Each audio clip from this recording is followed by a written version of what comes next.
I think that, again, as I referenced earlier, Tolkien says, he says that the conflict in Lord of the Rings is about God's sole right to divine honor. And so I think that the enduring legacy of Lord of the Rings, it's about reminding us to recognize what our assigned role is in this life, discovering vocation and executing that with the responsibility that we have to do so. And as we do so, we come to find that we actually become more ourselves precisely by laying ourselves down in the cosmic dance.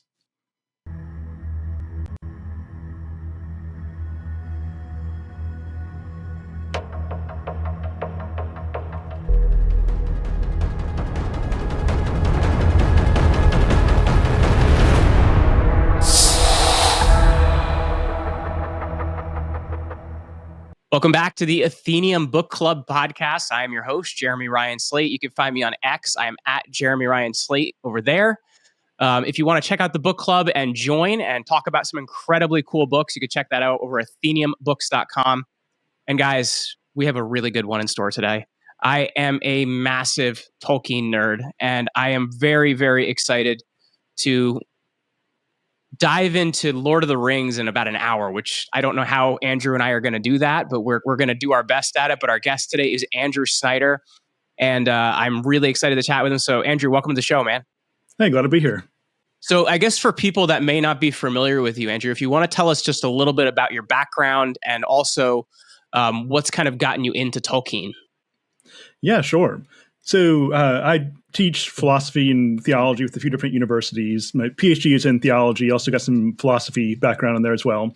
And I'm not someone who grew up reading Tolkien or even a lot of fiction in general.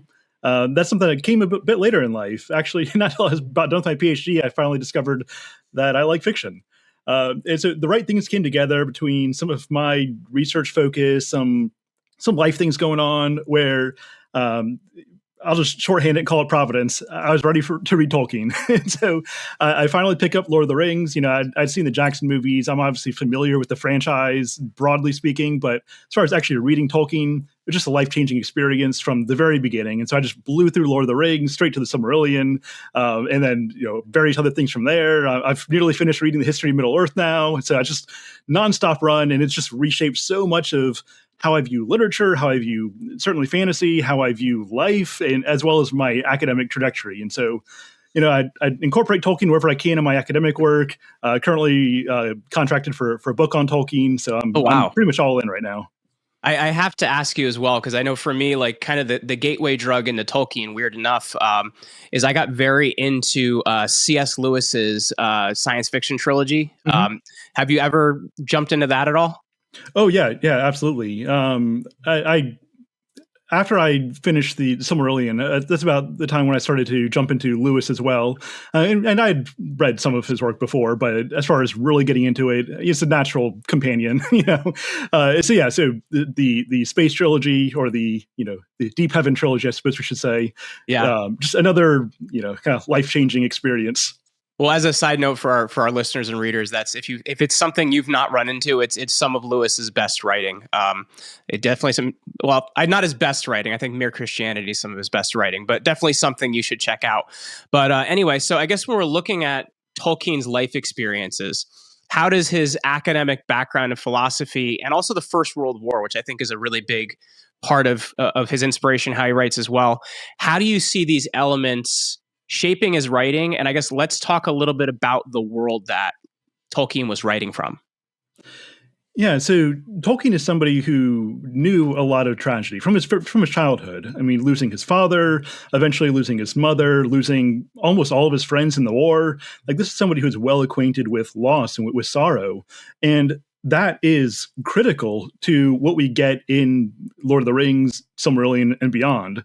This idea that tragedy is part of this mortal life. In fact, in a BBC interview, he said that all stories are ultimately about death. All human stories are about death. It's the question of what do we do with that? How do we integrate sorrow into courage, into hope, into a meaningful life? And that is that melding of sorrow and hope runs all throughout Lord of the Rings, and that's something that really It's one of the things that really gripped me at the right time in life. As far as his academic background in philology, I mean, Tolkien's very unique in that, and this has been memed a million times, but where somebody might come up with a fantasy world and then create a language. Well, Tolkien had this language and then created a world in which the language made sense. And so language... That's something that's blown my mind, by the way. I don't know how someone, like, it shows a high level of intelligence to even be able to accomplish that. Yeah. And so he had played around with this fairy language, as he called it, and he wanted to create a world in which it had a context. And that's why, I mean, the world, the story that he gives us, it's a very poetic world. It's a world that is literally created through song. There's a reason why in the Lord of the Rings, we're constantly breaking for songs and for poems, because this is a linguistic world that he has created. Andrew, one story I've heard, and I apologize if I'm going to butcher this, but there's do you remember the Dead Marshes in Lord of the Rings series? Mm-hmm. I had heard that was inspired by like life in a foxhole. Is that something that's actually true, or something you know anything about? Yeah, he does mention that. I can't remember where offhand, but yeah, sure. He does mention that. And while he's usually reticent to say, this is that, it's very obvious that so much of what he wrote is born out of his battlefield experience. Is there any other battlefield experiences in particular you're aware of that affected the writing? Well, even like the character of Sam. I mean, he talks about how this is like the kind of people he saw in the war, the servants who were honorable and who were courageous and devoted to helping the soldiers do their job. Mm-hmm. And so even that character is directly born out of his battlefield experience. That's actually really interesting now that I think about it, because Sam is a character in particular that's often talking about the food of home and the farming of home and the traditions that are done as home. And I think that would be something that soldiers would be discussing a lot. Mm-hmm.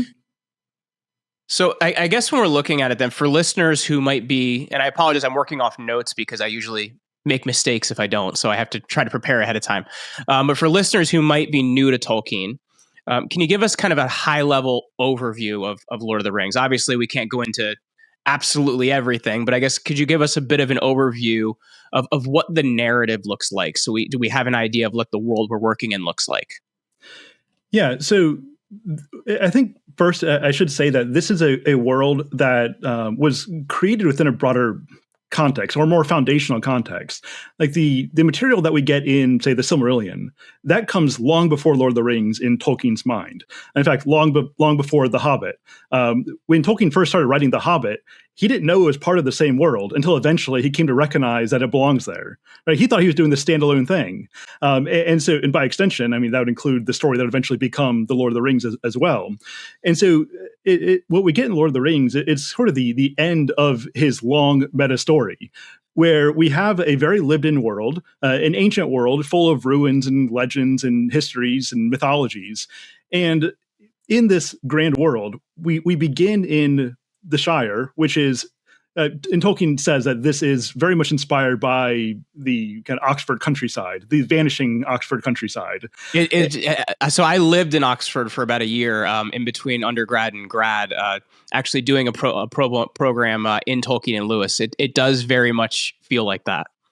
Right. And so we go to this idyllic, kind of unspoiled place where we get these hints that there are these broader dangers around them as early as the prologue. But this is a safe place. In fact, it's so safe that they don't even know that they are safe. Like they aren't aware of the dangers anymore. But in the midst of this idyllic sanctuary, Frodo inherits this ring from his weird Uncle Bilbo, who's gone off on these adventures, which is not something that hobbits tend to do. And so he inherits this ring, and eventually Gandalf lets him know that, okay, this actually belongs to the demon god Sauron. So not just a legacy keepsake here. Yeah. And at first, when Frodo leaves, I think it's worth noting that Frodo, who is obviously one of the main protagonists of the story, that he doesn't leave to save the world. He leaves to save the Shire. And in saving the Shire, he's going to end up saving the world. And so it's very much you get this Tolkienian localism at play here in the character of Frodo. Even when he's off in battle or wherever, he calls out the Shire, like he's fighting for his home. And in fighting for his home, he ends up saving the world. And so he runs off. He eventually finds his way to Rivendell, the city of the elves, which again goes back to some early material. They commission him and those who decide to join up with him to go off and destroy the ring. This great and powerful ring made by Sauron, it's this symbol not just of power per se, but it's a symbol of self-referential power, of the kind of power that I'm going to seize for myself. And in fact, Tolkien says in one of his letters, and this is kind of what my book is mostly based off, that the conflict in The Lord of the Rings is not so much about, say, freedom from tyranny under Sauron, but the principal conflict deals with God's sole right to divine honor. And so that's what it's about. And so the ring is really the symbol of, okay, am I going to seize that ultimate divine honor for myself, as Sauron did, or am I going to let it go and find my place in the cosmic hierarchy? And so they go off, and eventually the ring is destroyed. It kind of shows you as well, like, I guess, how intoxicating from a lot of perspectives that temptation can be, which I think is quite interesting. Right. And not always just because, I want to seize the power to rule the world or whatever. Like, Boromir, for example, one of their companions, he wants to use the ring in order to drive back Sauron and to protect his people. Like, those are good things. But what Tolkien shows us is that even in the outright villains, such as Sauron, usually their evil begins with good motivations that are not in harmony with the good, right? They become self-referential goods, and that's how you end up getting a devil. So I guess when we look at it, one of the most, talking about themes here, one of the most prominent themes in the series is the corrupting influence of power that's actually embodied in the One Ring. And how does this theme unfold across all three books? And particularly when we look at characters like Frodo, Gollum, and Boromir, like, how does this affect them? Because I think it is interesting that it has a very unique effect on each person that it encounters. Yeah, and we see that the way that, or at least the speed at which the ring affects the bear very much depends on how it was gained. And so Gollum, going back to his pre-Gollum days as Smeagol, when he gets the ring, he's already lusting after it. He has this sense of entitlement. It's mine. It's my birthday. You owe this to me. And so he kills his buddy for it. And in that act of murder, well, that just really solidified his relationship with the ring to a point where it's at least nearly impossible for him to let it go. Although Gandalf says it's still theoretically possible, however unlikely. And so there's always hope of redemption for anybody. But nonetheless, he basically sealed his feet in that act of murder.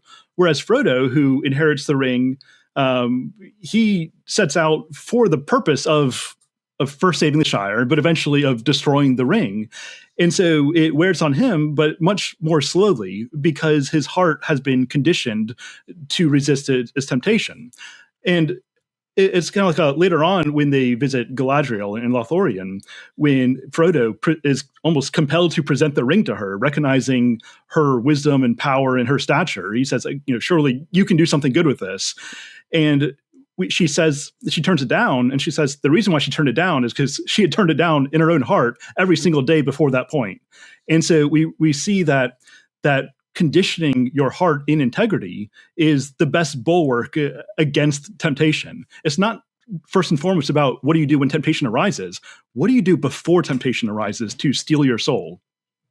That's a very, very interesting point, because I think it's like the subtext and the theme in a lot of this is just so interesting in what Tolkien was trying to do.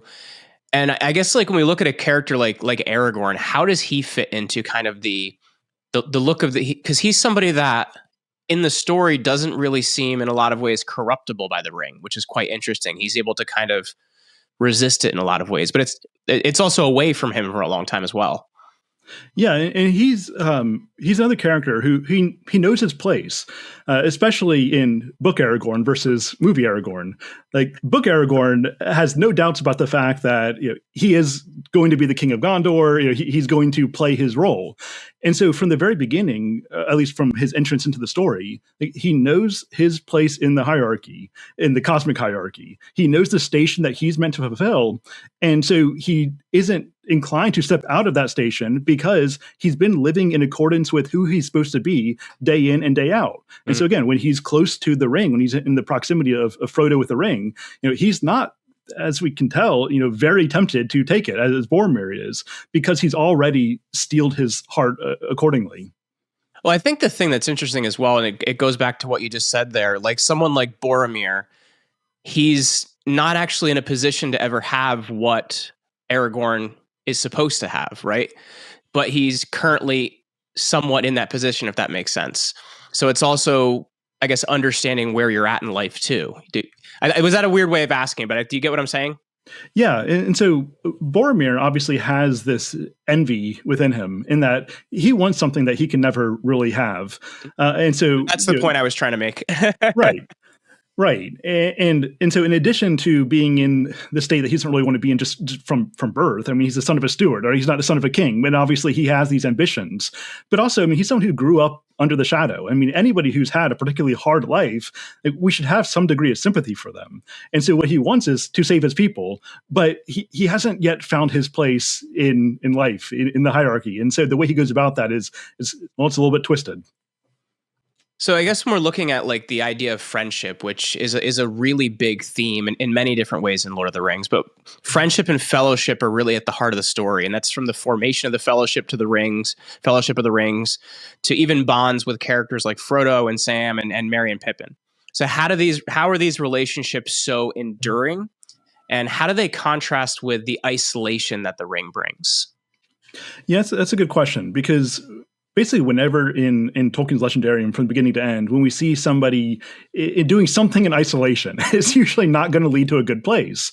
And I mean, that's really what an idiot is, right? When you look at the etymology of the word, it means like you have something of your own. You're separate from the broader reality around you. And that's usually how you end up falling into irrationality, evil. You fall out of the great dance, to use C.S. Lewis's kind of language. We see this in Melkor, we see this in Sauron, we see this in Gollum, and we even see this in Boromir, who largely separates himself from the Fellowship, at least increasingly toward the end. Whereas what we see in the Fellowship otherwise is this great devotion to each other. I love Jackson's movies, but he gets a number of things wrong, I think, on a profoundly thematic level here. Like when in the movie, when they're going into Moria, Gandalf tells Frodo, basically, don't trust anybody. Like, keep the ring close and don't talk to anybody. Watch your back. Whereas in the book, it's just the opposite. Gandalf says, look, you need to depend on the people around you, because that's how we're going to end up moving forward. It's when we are devoted to each other that we are going to each be stronger ourselves. It's about letting go and finding your place in the community. And that's what's going to allow you to prosper even as an individual when that community has to separate and go their different ways. And so friendship is so important. Yeah. It's almost like servant leadership in a way, right? Like of kind of, in a lot of ways, sacrificing the things you want and need for those in your group, right? Like we're kind of being a servant leader in a lot of ways. Yeah, exactly. And of course we see this, perhaps principally in Gandalf, but as well as the others in lesser degrees. So I guess when looking at it then, when Tolkien, he weaves in strong environmental themes. So this is like pitting the natural world, and which is represented by places like the Shire and fern-grown forest against industrial destruction of Sauron and Saruman. So how does this reflect broader concerns in the series about war, progress, and even harmony with nature? Well, I mean, I think that what Tolkien is really concerned about is the real. I mean, we could talk about natural in the sense of literally, I mean, he liked the trees, right? He likes nature. But as far as in maybe a more metaphysical sense, that the natural is what is real. Going all the way back to the beginning of his creation account, we have the real ultimately is God, Eru Ilúvatar, right? He is the only self-existing reality. And then out of that, we get the Ainur, which are like these angelic beings that sing the world into, at least they kind of design the world through their song, except for Melkor, who causes disharmony. So he is the artificial. He is the unhealthy kind of progress. We're actually progressing into the void. And we see this theme throughout Silmarillion, see this throughout Lord of the Rings, in the likes of Sauron, who, we were told he has a mind of metal, a mind of machines, that he doesn't care about the way that things are, or the way that things ought to be by nature. What he wants to do is he wants progress, right? Which for Tolkien and Lewis is almost always a dirty word, where we want to manufacture something instead of putting ourselves in harmony with the things that are. And so the magic of Sauron is a kind of industrialism, as opposed to, say, the magic of the elves, which is a way of, they bring out the innate qualities of things that are already there. And so that is the difference between cultivating nature and trying to manipulate and oppress nature for your own will. It's why in Abolition of Man, C.S. Lewis says that science and magic are actually, they come from kind of twin impulses of trying to control the world around you. Well, it's also interesting too. It's like a differentiation between aesthetics and like kind of the opposite of, right? Of like just the ultimate in ugliness. When you see the creations of kind of the beautiful things that the elves create and the absolutely terrible creatures that, Saruman makes, which is quite interesting. Right, because evil can't create, right? All it can do is corrupt and pervert what goodness has already created. That's a really, really good point that, we definitely see in the story. We talked a little bit earlier about the kind of the battle of good and evil, and the way it's looked at in the book. I'm kind of curious looking at that on a macro level versus a micro level, because we do see a lot of grand battles, right? But we also at the same time see a lot of small pieces of actions of individuals and how much they matter. And I guess when we're looking at that, how do we kind of see this interplay of good and evil on a macro, but also like on a micro level? Well, on the macro level, I mean, obviously you have the rising forces of Sauron, attacking the men of the West. That's the macro level, but that's not even really, I would say, it's not the heart of the story, right? And so, yes, we have these big battles. In fact, Tolkien even said that in one of his letters that the battle at Helm's Deep is actually kind of inconsequential regarding the bigger story. He basically said, I could have cut that out. As cool as it is, just the point is, when Tolkien includes the big battles because they have a part to play in the narrative, but the real story for him is it's a conflict of will, which ultimately comes down to individuals. It's that spiritual, that existential conflict that he's most interested in giving us. I think that's the point I was trying to make, I guess, at looking at the macro versus the micro, is I think very often that we have this idea that good and evil can be these grand, great things, but a lot of times it's also what we do on a micro level in our daily lives, right? And I think that's really important to when we're looking at good and evil, even in our own lives. Right. He says that it's not necessarily the great and powerful, but it's the lowly and seemingly insignificant that ultimately move the wheels of history. Because it's easy for us to get swept up in the macro, to get swept up in the political, maybe for the unconscious purpose of ignoring the responsibilities that we actually have in our real individual lives. Yeah. And I think Tolkien got that, which again is why he so much emphasizes the existential crisis of the individual. When we look at kind of the world that Tolkien came from, there's a lot of influence of, legends and sagas and things, but there's also a huge influence in Christian ideals and imagery and things like that. How do those things kind of show an interplay in the stories he creates, like legends and sagas and things that he might have come from in his background, as well as kind of the Christian imagery? How are those portrayed in the story? Yeah, well, those are both pretty big questions. I apologize, they're really broad, but it's because if you look at it, like I'm looking at kind of like the English background he would have had. He would have had kind of the legends of Arthurian legends. He would have had a lot of these different things, and those would have been inspirations and ideas. But then there's also the thematic Christian ideas we can see in the story too.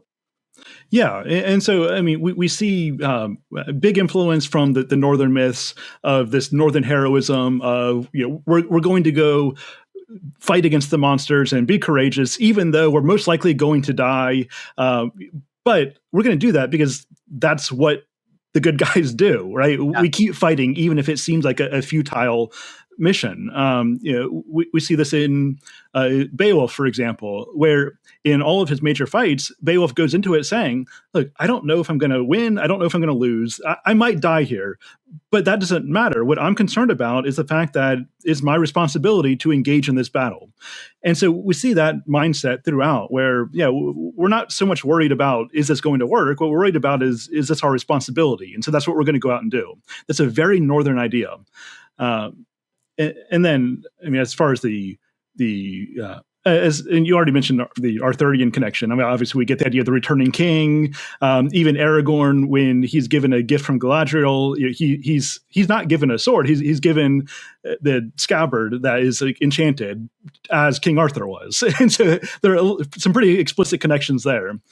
And as far as the Christian connection, it's all throughout. And Tolkien says that he didn't set out to write a Christian book, but once he finished, he realized he wrote a Christian story, which is just natural when that is the roots that you're drawing from.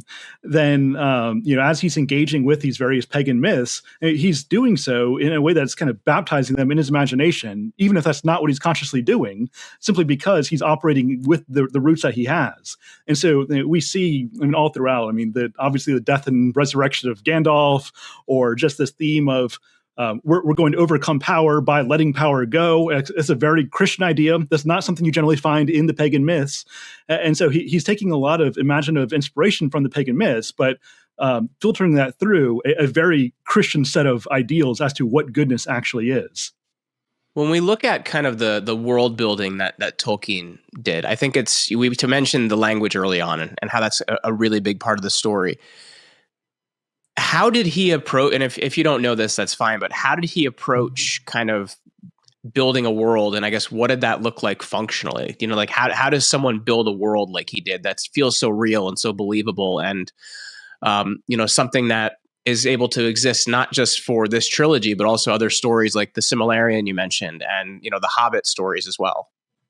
Yeah, well, I think it's important to note that in his own mind, he wasn't building a world so much as discovering a world.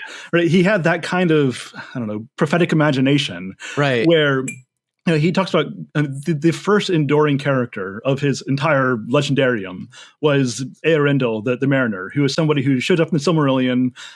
He's at least referenced, it kind of plays a role in Lord of the Rings in that Frodo gets this vial from Galadriel, which is said to hold some of the light from Eärendil, the star. And I'm not going to go too legendary nerdy here, but the point is, young Tolkien is reading this Anglo-Saxon poem from the Kriest of Cynwulf, and he sees these lines about Eärendil hovering over Middle-earth or something of that nature. And then that just sparks something within him. And so then as he's just doing his various studies, these myths and legends and stories continue to grow one at a time as he pieces them all together.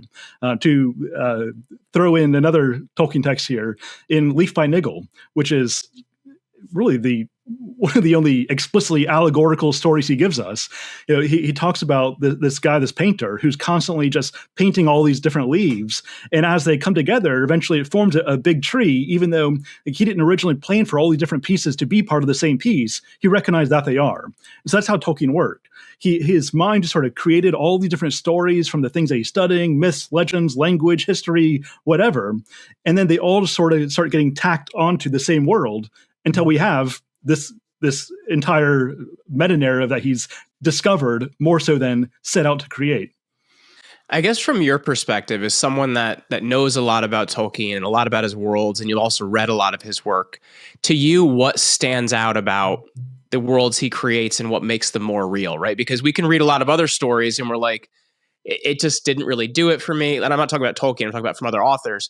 It doesn't feel convincing. It doesn't feel real. It doesn't feel like something that could exist. But Tolkien really handles a lot of that. And I guess from your perspective, as somebody studying and consuming it, to you, what makes his design more real? I think part of it is the fact that he didn't necessarily set out to be a published author. Like he didn't have the mindset of, okay, I've got to create this story to get some food on the table. And so the fact that his mind is actively working on these various other substantial matters, things related to myths and legends, things related to language, I think that having that groundwork of like understanding world or at least culture shaping myths, well, that allowed him to create a culture shaping myth. Whereas a lot of times, I think what people do today, especially in the fantasy genre, is whether they're trying to or not, they just end up creating Tolkien copycats, which are never going to be the same thing. But I think that if you want to write like Tolkien, or even if you want to write like Lewis, I think that what you need to do is be acquainted with the kinds of things that they were acquainted with.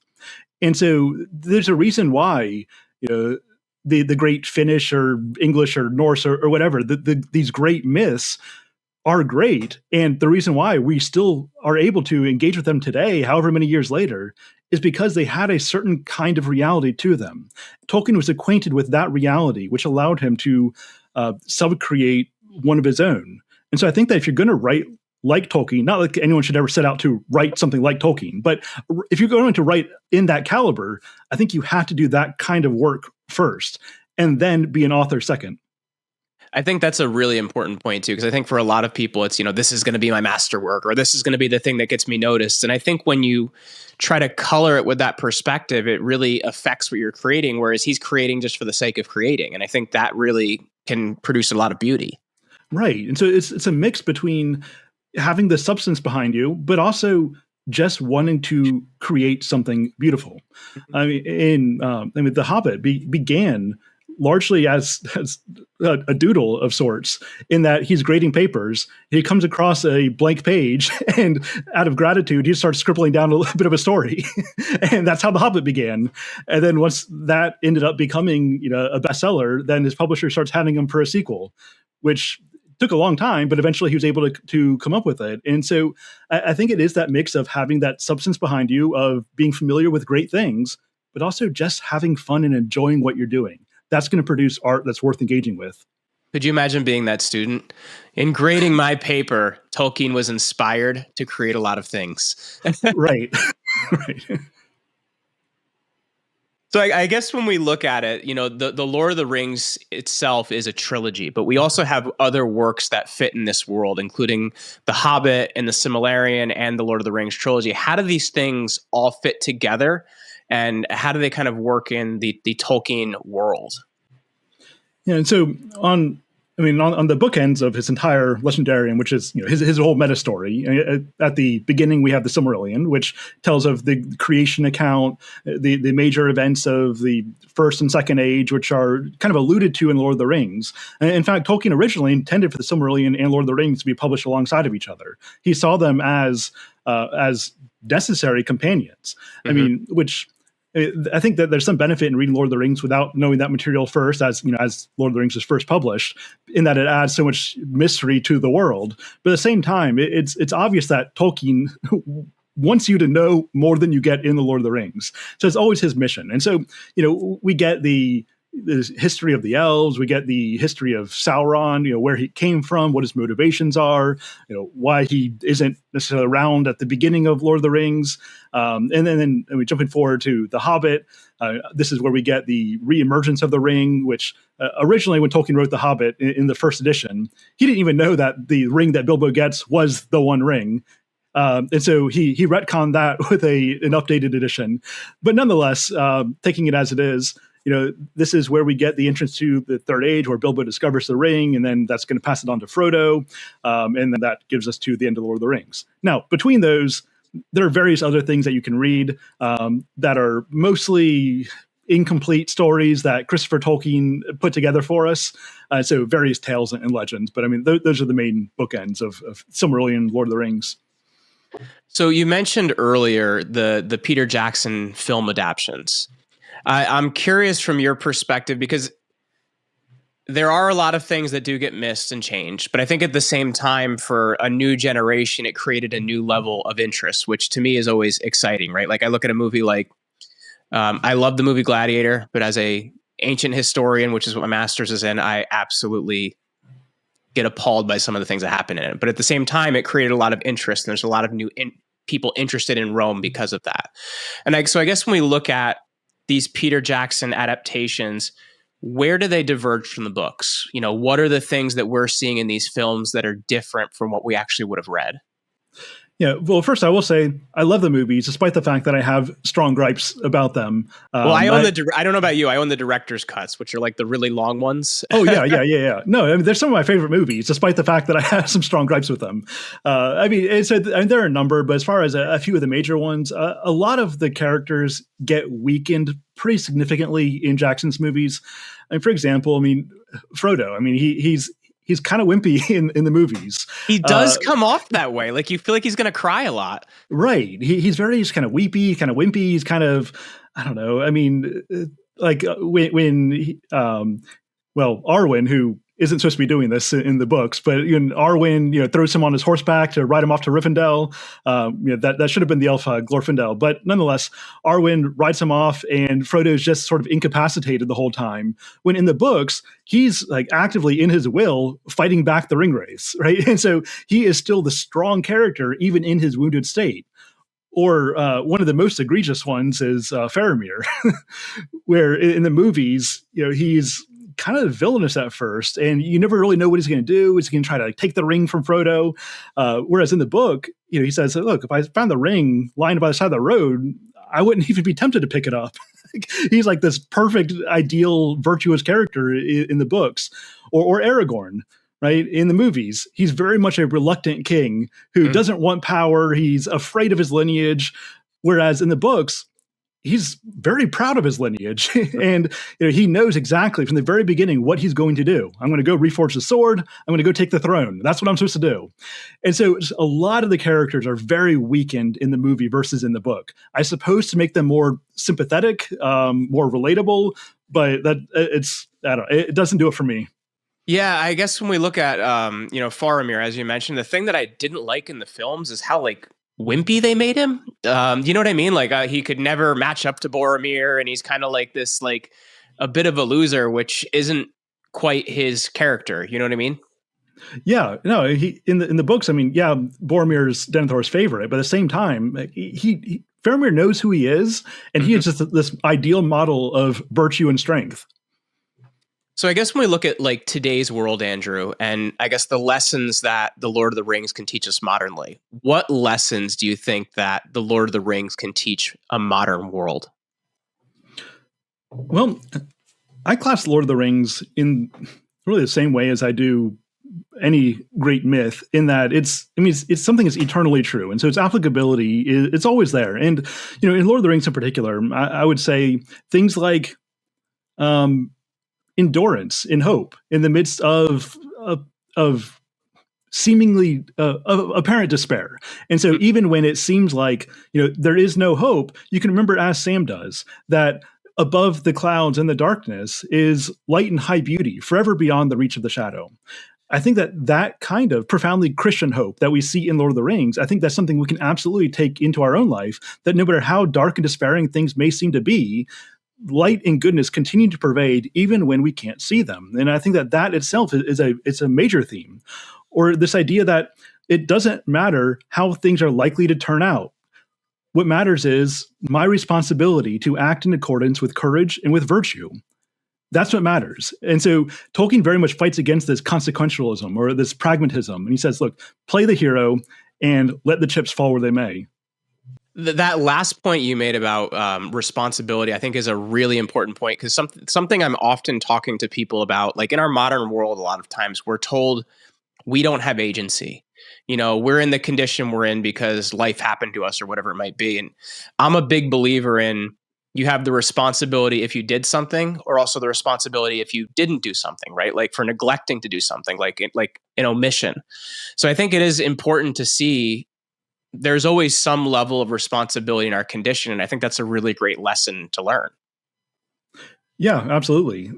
Even looking at Tolkien's own life, this is somebody who knew a lot of loss, and that easily could have done him in, right? He could have succumbed to the shadow and just lived a life of despair, but instead he turned that into a source of hope. I mean, there are a few great lines in Tolkien's writing that deal with this. I mean, I think of I don't have the direct quote in front of me, but Haldir the elf at one point says that, though all lands are now, covered in darkness and kind of mingled with grief, that just allows love and goodness to show forth all the more beautifully. So for our readers, Andrew, like, they're not just interested in the book we're talking about, but they're interested in things that can give them a deeper experience of it, a deeper understanding of it, like something that can really help them, I guess, be engulfed in it in a lot of ways. What other book recommendations that would really support them in their study of Lord of the Rings would you recommend to them?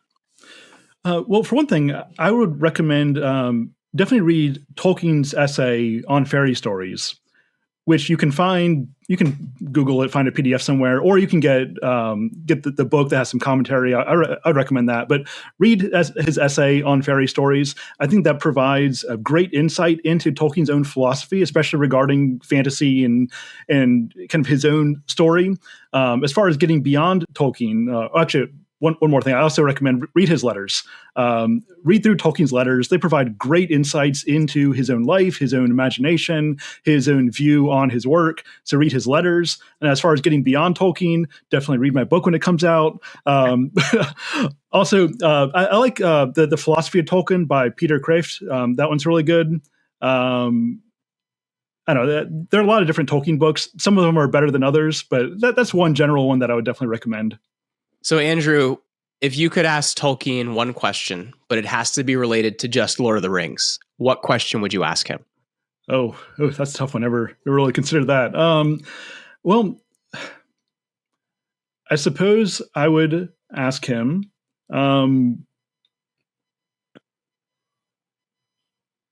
what he wants the enduring legacy of Lord of the Rings to be. I mean, I can pontificate about that myself, but I think that would be interesting to hear his own perspective on that.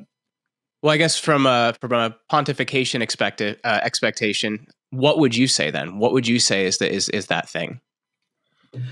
I think that, again, as I referenced earlier, Tolkien says, he says that the conflict in Lord of the Rings is about God's sole right to divine honor.